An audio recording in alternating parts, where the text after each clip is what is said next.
As I placed the last bag of my wife's clothes on top of the large pile that occupied my mother-in-law's living room, I thought once again that traveling with newborns is not easy. My father-in-law, Michael, turned to me with a smile. "It's unfortunate that you had to go to work so soon after little Gregory was born, but Marie and I are glad they're here." I smiled back at him briefly as my wife cautiously entered the room.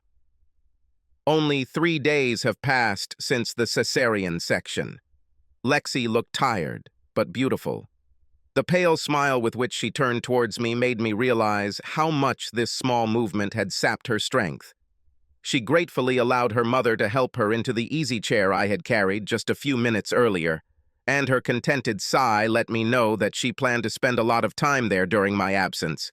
I took in the scene in front of me, my wife and newborn, surrounded by a loving family. "Michael," I said somewhat loudly, raising 3 pairs of curious eyes to meet mine.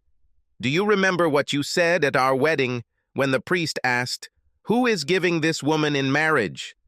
Michael's eyes lit up for a moment at the pleasant memory as he replied with a smile on his good-natured face. "Of course. I remember, Jared. It was one of the proudest moments of my life." I said, "We're with her mother." Marie and Lexi looked at Michael with matching smiles as they joined him in this happy memory. I let the moment linger a little before I said outright, "Well, I would like to return it." All 3 smiles wavered for a moment before Michael and Marie burst into laughter. The complete lack of emotion in my speech and my continued silence slowly stopped their fun. "What are you talking about, Jared?" Michael asked, his face showing more curiosity than concern. Instead of answering, I simply pulled my iPhone out of my pocket and pressed play. Michael's eyes widened when he heard his own voice coming from the small speaker. "Mrs. Frizzell said she saw you having dinner with Aaron Stander yesterday." Lexi's voice was heard clearly. "It was just dinner, Dad. You've been married for less than a month, and you're dating a guy who almost ruined your life." "You are crazy." "It was just dinner," Lexi interrupted firmly.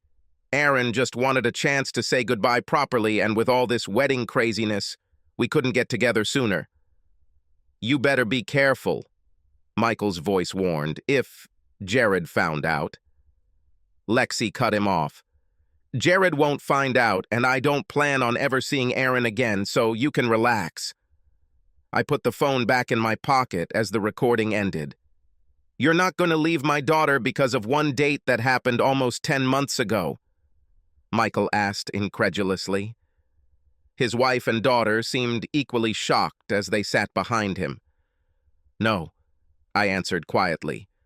"Only a crazy person would leave his wife because of one date with her ex-lover."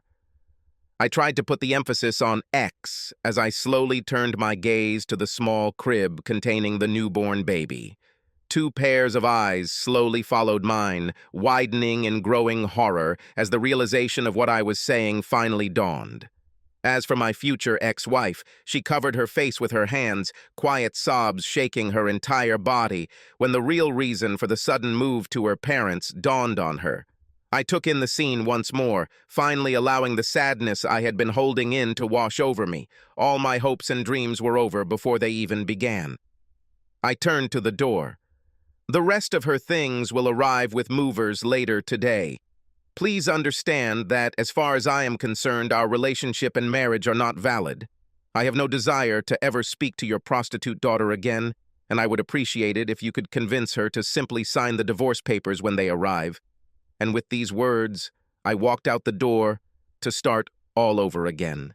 Subscribe to our channel so that your second chaff doesn't cheat on you, and go ahead and listen to the next story, because this story is nothing compared to the next one. If you're under 18, don't even think about listening to the next one.